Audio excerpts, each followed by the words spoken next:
The perfect neighbor, the pillar of the community. Some of history's most lethal killers have led a double life. One part, Mr. Nice. He was there smiling on the cover. He was the poster boy. The other, homicidal maniac. I gotta kill her, I gotta kill her, I gotta kill her. Forensic psychologist Lou Schlesinger has spent decades delving into the minds of murderers. The notion of a serial sexual murderer lives in his mother's basement and, kills cats is just incorrect. Serving detective Jackie Sabir is an expert in the mechanics of crime. The killer has a good working knowledge of this building. Between them, they're dissecting a case that struck fear through a community. That specter, that ghost, that man without a face, it was all back. The anger in his eyes, that was the one thing that stuck with me for years and years. And investigating if its perpetrator was born to join this most elusive breed of killer. I just knew in that moment I was gonna die.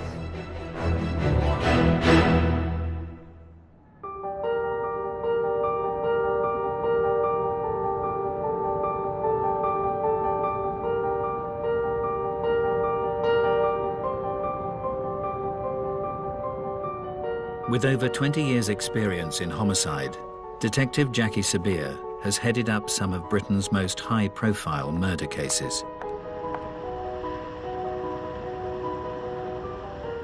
She's in the suburbs of Buffalo, the unlikely site of a crime that sent shockwaves through western New York. One of the really special and exceptional things about Buffalo is actually the stability of the community here. People feel safe, and people that grow up here often come back here to raise their children. There's a good standard of living, there's stable employment, even through some very difficult economic times. And nowhere is this sense of tranquility more apparent than in the idyllic neighborhood of Amherst. Amherst has been voted one of the safest communities in America. It's a picturesque community, a community of affluence. It's where most families aspire to move or live in. Just a very nice place to live and to raise kids. Each year, the beautiful setting also attracts over 30,000 students. It's home to one of the largest universities in New York State, University of Buffalo. As most campuses do, it has a jogging or biking trail fixed to it. It runs along Elka Creek, and it's a beautiful paved trail that you can run, bike, rollerblade. During the fall of 1990, second-year communications student Linda Yalem had been making the most of the green open space.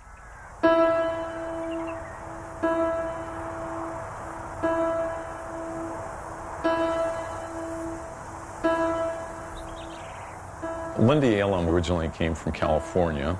She was a marathon runner. She was training for the New York City Marathon. She's near the end of her training. She's only 5 weeks away. On the 29th of September, the 22-year-old stuck to her fitness regime. Linda Yalem left her dorm room that morning about 9:30 or so. It was a nice sunny day. She had a Walkman. She popped in a cassette, and she went out to do what she did all the time, run. Her roommates were expecting her back in a fair amount of time, and she just never came back.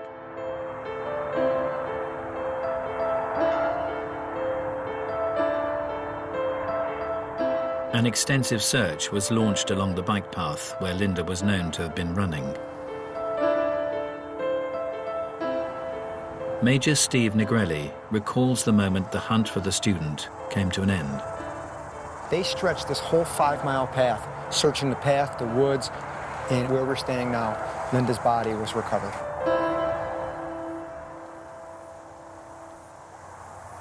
She was shrouded with her sweatshirt covering her torso.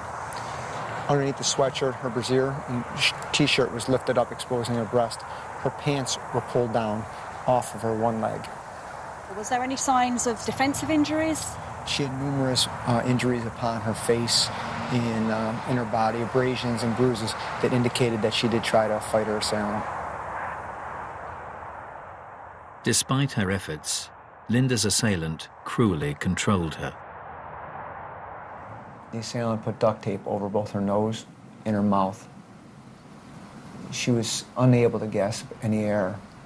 In fact, she was sucking so hard that the duct tape was actually indented into her mouth. As the perpetrator raped his victim, he inflicted further torment through the use of a handled garrote. Why would someone use a garrote in that sort of case? What do you think he was doing with Linda? The garrote, by its very nature, where you can render someone unconscious just with a couple of twists, is a control mechanism. And what he did is he did a double loop. So if I could demonstrate, he just went over and back. And just by one hand, because now he had both broomsticks in his hand, he's able to tighten the garrote and bring his victims in and out of consciousness. They left signature garrote marks, ligature marks across her neck. You're very close to your victim. You're going to be looking in their eyes, aren't you? You're going to be able to see what you're doing to them, aren't you? That's correct. Forensic psychologist Lou Schlesinger has analysed the minds of some of history's most twisted serial killers. For him, the torturous technique carried out on Linda Yalem raises huge concerns. When you use a ligature or manual strangulation to kill someone, that tells me it's personal, because it's an inefficient way to kill somebody. It takes a long time. They could fight their way out of it. So when you kill with strangulation, that is almost always a sexual element involved, because you're seeing the victim suffer. And strangulation has been the sordid choice for a class of killer who only get their kicks out of this sadistic MO. During the 1980s, Virginia's South Side strangler, Timothy Spencer, created tourniquets from belongings found in his victims' homes. He had 2 socks wrapped around her neck and a 16-inch vacuum cleaner extension twisted in the ligature. Tampa Bay murderer Bobby Joe Long would bring his own ligature to the scene of the crime. Just left the ligature right on the victim. Why did he do it? Because for some reason that was arousing to him to see the victim lying there with the ligature just hanging off her. Right in here's where I killed her. This class of killer is perhaps topped by America's most prolific serial murderer. You think you put like five of them in there? Gary Ridgway was the archetypal guy next door, but in his hidden life, he strangled dozens of prostitutes. When I got through having a climax with her, I jumped on her. How much are you pulling on her neck? I'm pulling really hard on her neck. How? Just like this. What are you saying to her? Don't fight, and I'll let you go. No, Ridgway was never going to let him go. He got him in the strangulation hold, and he basically said to them, if you relax and just let me go through my little sexual thing, I'm going to let you go. And when she relaxed, he then strangled her and killed her. I'm feeling, I gotta kill her, I gotta kill her, I gotta kill her. They want to get close and touch the person as she's dying. This is what's stimulating for all of these individuals, like Gary Ridgway and Long, and so many of them who kill with that method.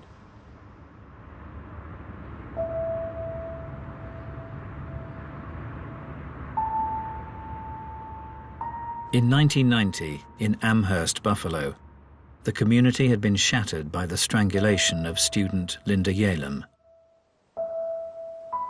She was jogging in the middle of the day. She was attacked.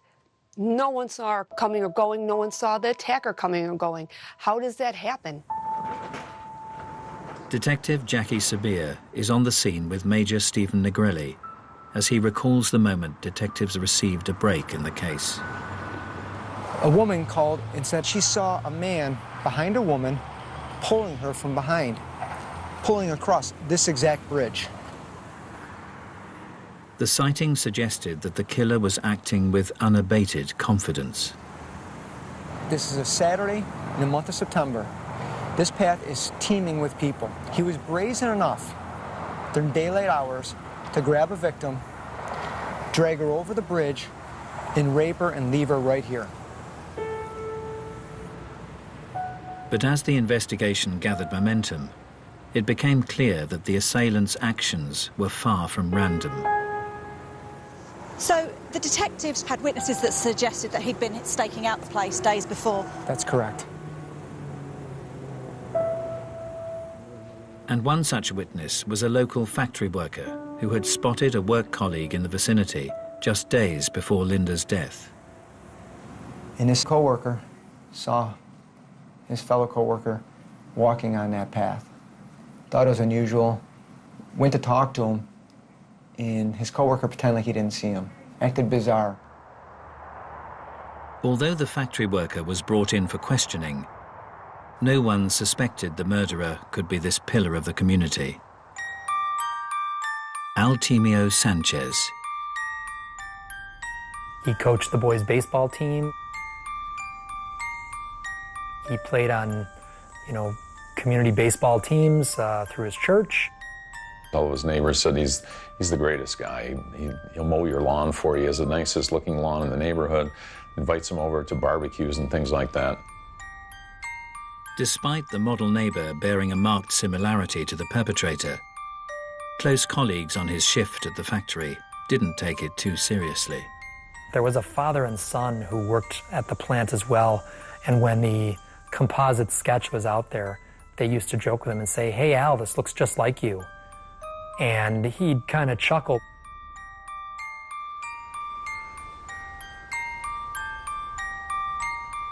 The residents of Buffalo couldn't imagine that the perfect husband and all-round good guy was concealing a double life.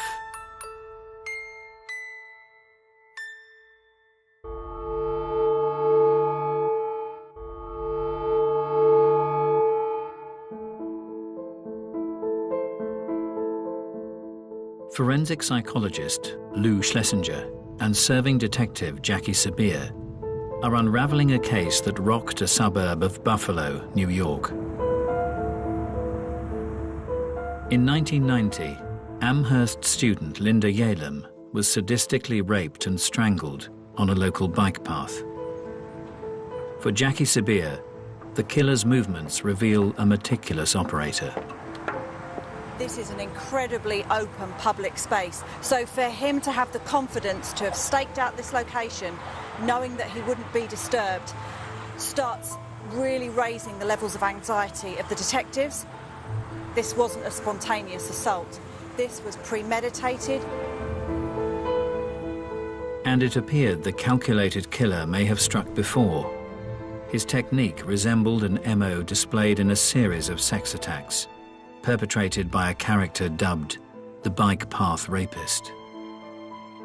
The Bike Path Rapist first became known to me when I was a teenager.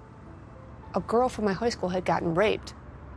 He would prey in areas where there were either high schools or recreational areas that would, younger women would typically utilize. He was using a knife, he was using a gun, and then he started using the double ligature garrote. The period of attacks was so prolonged, Lisa Redmond's childhood memories would be brought sharply into focus as she pursued the rapist as an investigator. Did he cause any other injuries to the victims? Was there any other violence other than the actual sexual offence? One of the rape victims managed to get her fingers underneath the garrote, and he was choking her so hard it actually bent her fingers, and years later she showed me her fingers were still bent. The sex attacker cast his net wide over Buffalo's green open spaces. So we've got rapes down in this location in the south, we've got rapes here, we've got the University of Buffalo where Linda was killed, yes. So we've got a homicide up here. We've got clusters of locations where offences happen. These you would not know unless you had knowledge of that area. He's tailoring his crime and his location to his victims.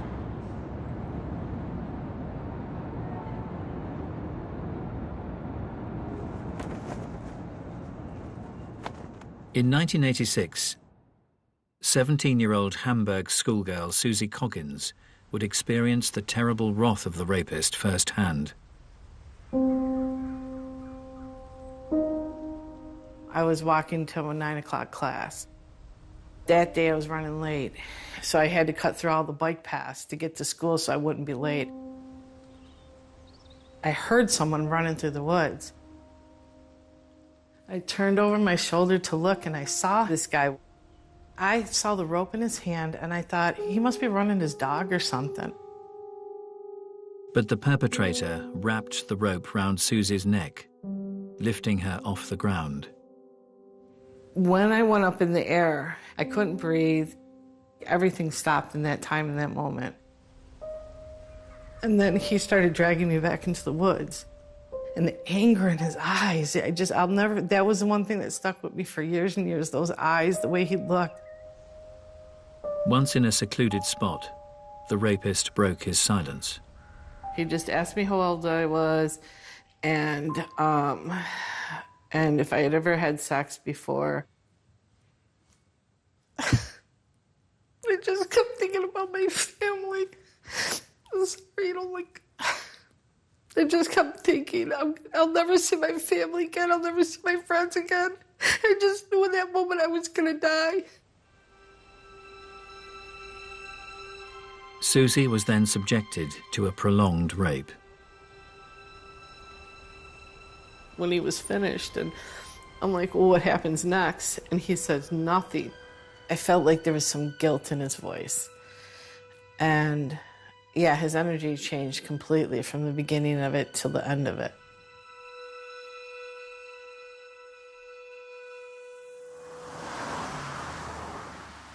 As police desperately pursued the rapist, charismatic factory worker Altemio Sanchez was as popular as ever. He was a jock. So people at work loved having him on their softball team, running with him, golfing him. He was an outstanding golfer. He was a guy that guys wanted to hang out with. Despite his jovial demeanor, Altemio Sanchez's start to life had been far from happy. As a child, he struggled academically, but Sanchez would insist his biggest challenge was out of school, living with his alcoholic mother.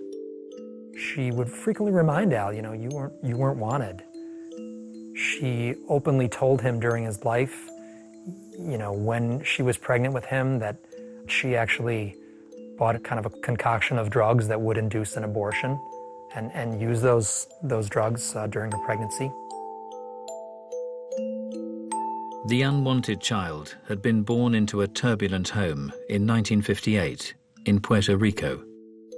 He was one of 4 children. There was family tension between mom and dad, and I believe dad left when he was very young. I think he was 2 years old when dad left. His mother discovered very early on that his father was having an affair and moved the family to New York City.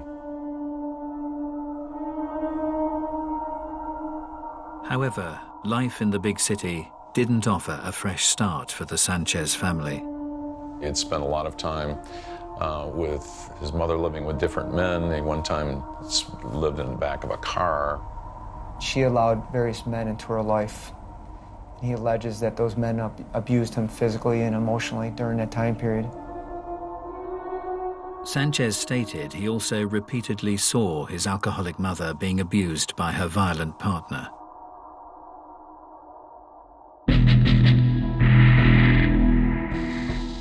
For forensic psychologist Lou Schlesinger, a child witnessing aggressive behavior against his maternal figure can have devastating consequences in later life. The main effect that has is it desensitizes the child to violence. He sees an aggressive boyfriend, an aggressive father figure who treats women like this, and he identifies with the aggressive person rather than identifying with the victim.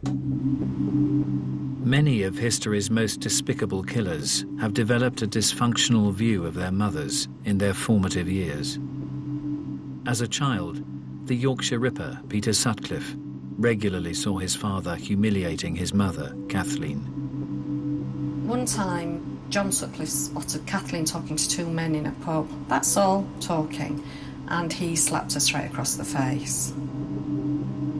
So here we have his father saying, you know, this is what you do to be a man. And, you know, Peter is very much saw women as either Madonnas or whores. You're basically using your parents as a role model. And if that's what your role model is doing, it stands to reason you're going to do very similar sorts of things.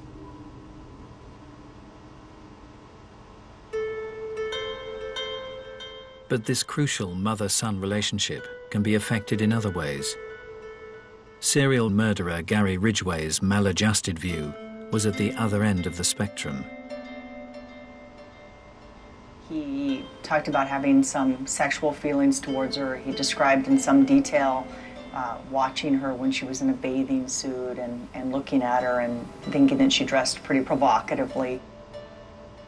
During one bath, her robe fell open and she was naked underneath, and he felt aroused. Gary Ridgway is an individual whose mother was very sexually provocative in an overt sense. There's nothing more devastating psychologically for a boy to see that type of behavior in his mother. It usually doesn't end well at all.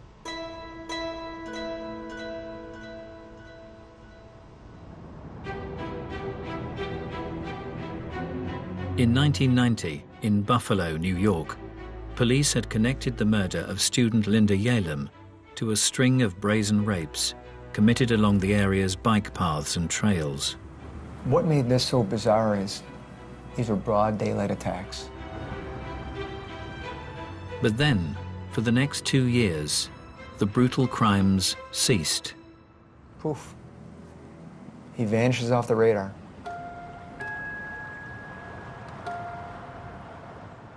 Just a short drive away from the tranquil bike paths, Exchange Street in downtown Buffalo seemed a million miles away.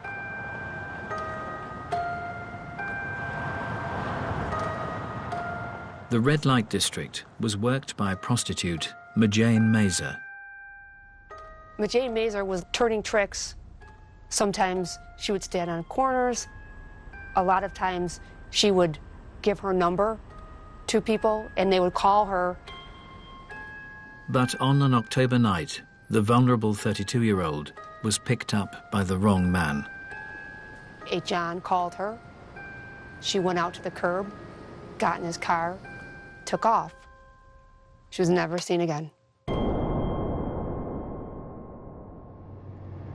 Okay, so this is the actual building.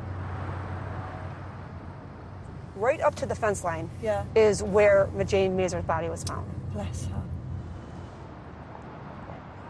Detective Jackie Sabir is joining Lisa Redmond as she revisits an industrial wasteland that in 1992 was the site of a horrific murder. A man actually picking wildflowers found her in the brush. It was not clear like it is now. It was overgrown, and her body, not only was it camouflaged by the foliage, he actually put a piece of corrugated plastic over the top of her.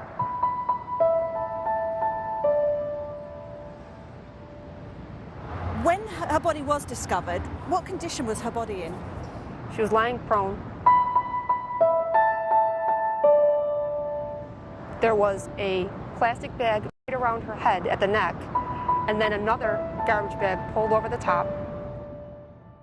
On closer examination, Majane's cause of death was undeniable. There was evidence of ligature strangulation on Majane. She had the double ligature marks on her neck, but due to the circumstances that she was a prostitute, that she was covered the way she was, the investigators at the time did not put two and two together that she was a victim of the bike path rapist.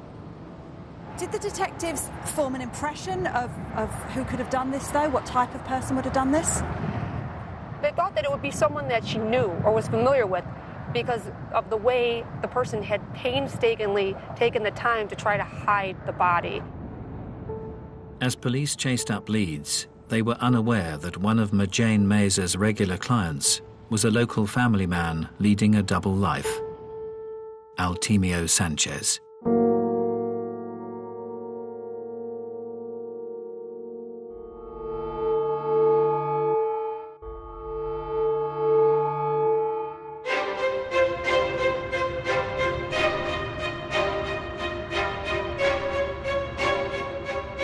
In 1996, in the green suburbs of Buffalo, New York, 6 years had passed since the murder of Linda Yalem.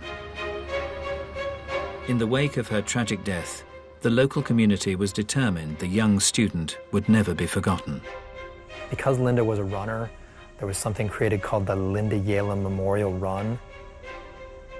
It's an annual event, and it's to raise awareness about women's safety issues.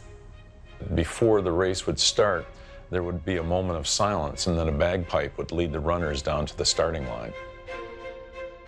Amongst those taking part in September '96 was competitor 635, local man Altemio Sanchez. It turned out that Altemio Sanchez was a bit of a runner. He belonged to the running club at American Brass. It was seemingly a typical act for one of the community's all-round good guys.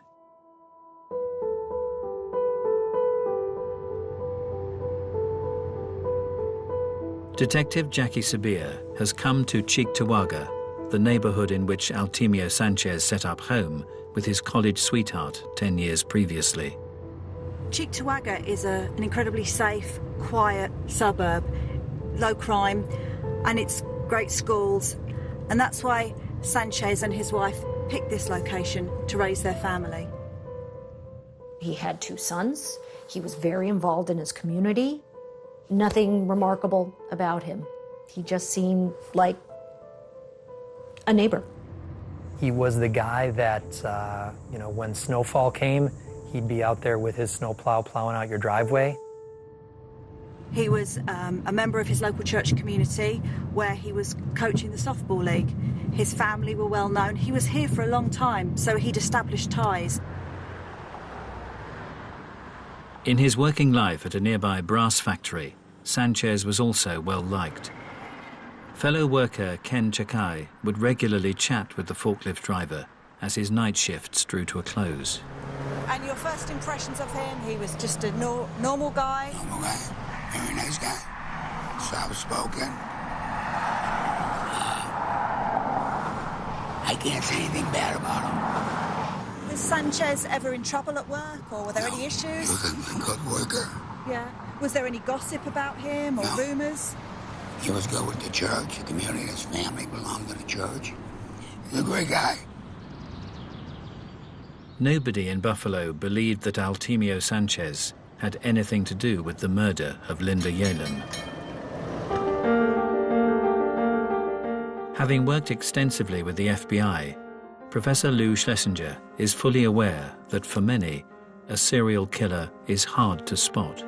The notion of every serial sexual murderer being weird and a loner, lives in his mother's basement and, kills cats is just incorrect. To further understand those capable of concealing a heinous double life, the psychologist is meeting an offender who ruthlessly targeted women. How did you feel when you were raping someone? Oh, I felt powerful. This inmate is a serial rapist who remained undetected within his community for over a year and a half. Someone knows very little about this topic. What could you say to help them understand the mind of a serial rapist? For me, I hated myself. I felt that I was inadequate. The sex offense is not about sex. It's about the power and control issues. It's about the self-esteem issues.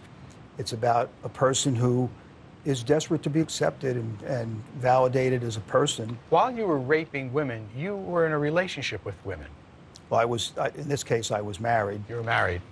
Did you feel you led a double life in a sense that nobody even knew you were capable of something like this? Oh, absolutely. Tell us about it. I had regular work. I worked hard. I was responsible. I enjoyed activities with other people. When different people that knew you from the community and whatnot realized what had happened, were they pretty shocked? Oh, yeah. Yes. Didn't have a clue that you were capable of this. In fact, I remember the prosecutor during the case made a statement in court that, you know, in all other aspects of my life, this is the guy you would want your daughter to bring home, because I was a steady person. Right. Talk well, smart. Right. But I had this dark side that I was going out and raping.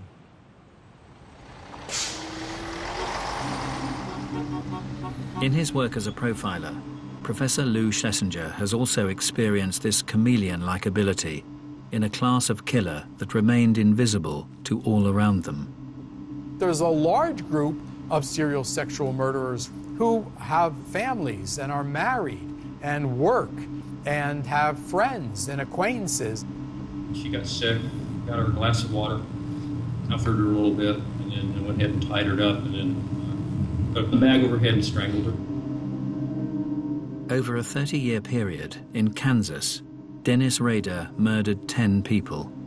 All the while, the respected scout camp leader hid an assortment of sordid behavior, frequently tying himself up within the local woods. He was very big into autoerotica.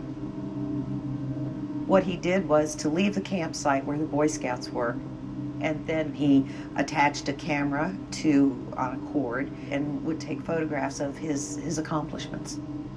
Most people believe they can detect deviancy and particularly danger in others when they really can't in some cases.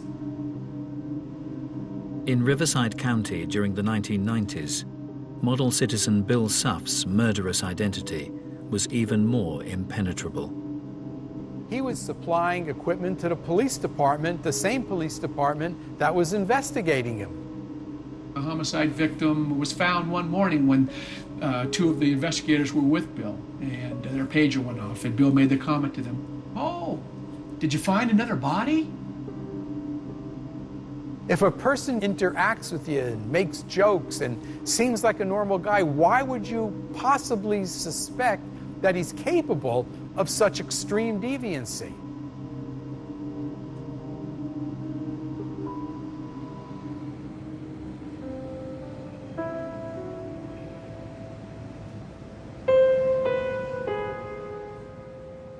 In 2006, in Buffalo, New York, over a decade had passed since the bike path rapist had last struck. As time went on and there were no more attacks, I really believe that the community became less guarded.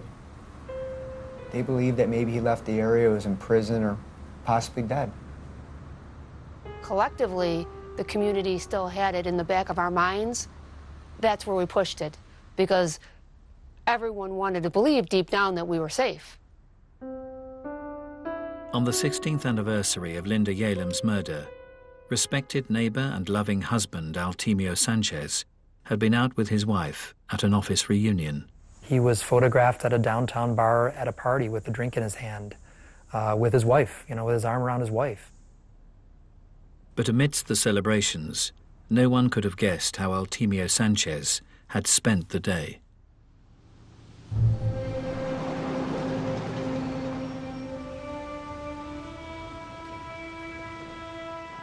A few hours earlier, in nearby Clarence, it had been a typical Friday morning for mother Joan Diver and her young family. They sat at the kitchen table and they had breakfast together. They talked about, maybe we go to a movie tonight because it's Friday night. She had dropped her 5-year-old off at daycare and decided on a beautiful September day to go for a jog in Clarence. Joan parked her car in her usual spot before heading out along the bike path. But as the morning drew to a close, the 45-year-old didn't reappear from her run.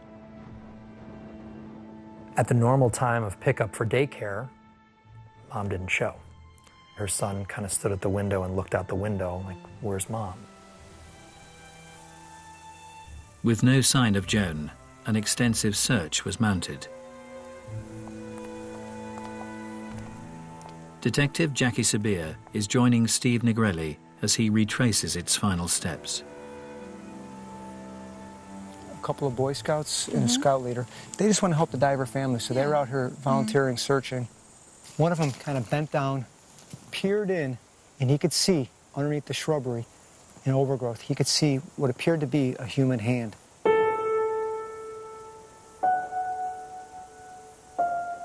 It was in fact Joan Diver. What did she actually look like when she was here? And she was laying on her back. Her pants were down. Her shirt had been lifted up, exposing her breast.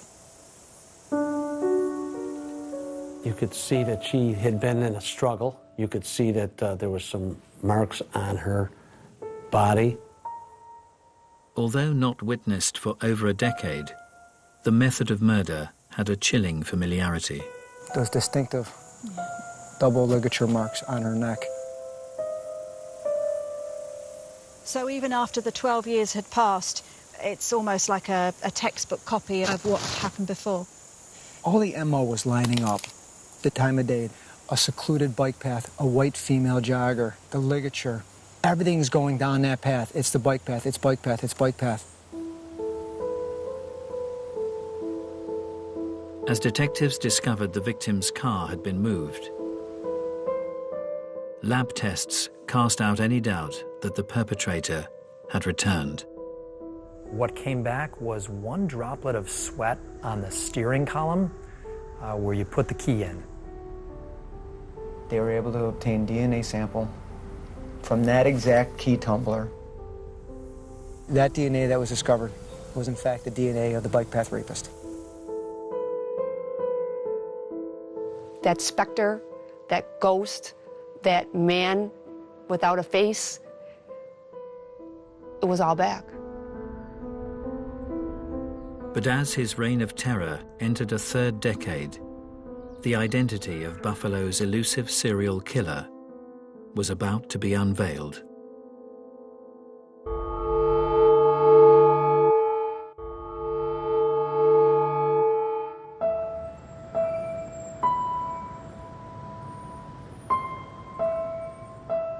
In September 2006 in Buffalo, the murder of jogger Joan Diver had marked the return of the bike path rapist after more than a decade's absence.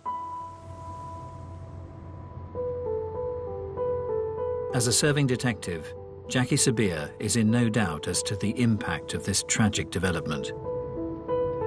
To come back after a 12-year break would have been an enormous shock to the team of investigators, because you have to relive and pull all of those files again and start practically from the beginning. With the DNA sample indicating an Hispanic male, the list of suspects shrank down until an historic case left just one name. There had been a rape, and the woman had seen the rapist a few days later at the mall, followed him out and got his license plate. As the owner of the vehicle had a cast-iron alibi, the lead had drawn a blank. But years later, as police recontacted him, the owner admitted a relation had borrowed the vehicle. We said, who was driving your car that night? And that's when the first time we heard this name, and he said it was my nephew. His nephew's name has popped up a couple times previous in this investigation. He said it was Altemio Sanchez.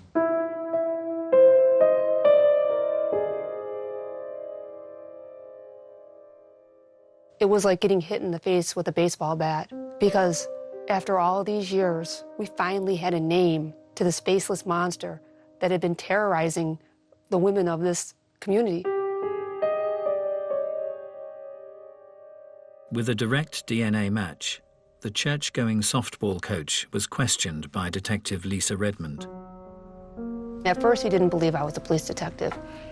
It made me show him my badge. His attacks were about controlling women He couldn't control her. She was in charge. It unnerved him. At one point, he said, "I think you're something else." And I noted that he said something, not someone. He referred to me as something. As news of the arrest spread, local residents struggled to comprehend the identity of the unmasked killer. Neighbors going on TV saying that we had the wrong guy, that we were wrong. Altemio Sanchez's wife, I really don't think that she had any idea what was going on. In the morning, he commits a murder. At night, he's with a work party with her. And while she's pregnant with one of their children, he's out raping, or he's patronizing prostitutes. I don't think she saw any of this madness, that dark side of him at all.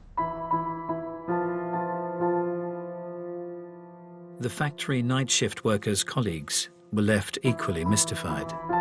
When the news came that the bike path rapist was arrested, the one gentleman I interviewed said, "That's great, he's off the streets, finally." And then they said, "You know, it's Al Sanchez." And he swore and said, "Why are you picking on Al? It couldn't be Al." But those who had experienced the dark side of Altemio Sanchez were in no doubt that police had got the right man. I remember running as fast as I could to the TV, and I'm like, oh my God, that's him. And I saw those eyes, and I just remember falling to my knees. I just started crying. It was finally over. It was finally over. Basically, what we had was a monster living amongst us that we never realized was there. In court, Altemio Sanchez would be sentenced for the murders of Linda Yalem, Majane Mazer, and Joan Diver. He's looking like he's a broken man. You know, his head's bowed, you know, his hands are clasped in front of him. Such a slap in the face to see him play that role, because he absolutely was not sorry for any of his victims. He was sorry he was caught. Whilst Altemio Sanchez presented himself as remorseful, other killers who deceived all around them have played out their final acts of freedom in different ways. Gary Ridgway quietly faced his victims. How do you plead to the charge of aggravated murder in the first degree, as charged in count 5? Guilty.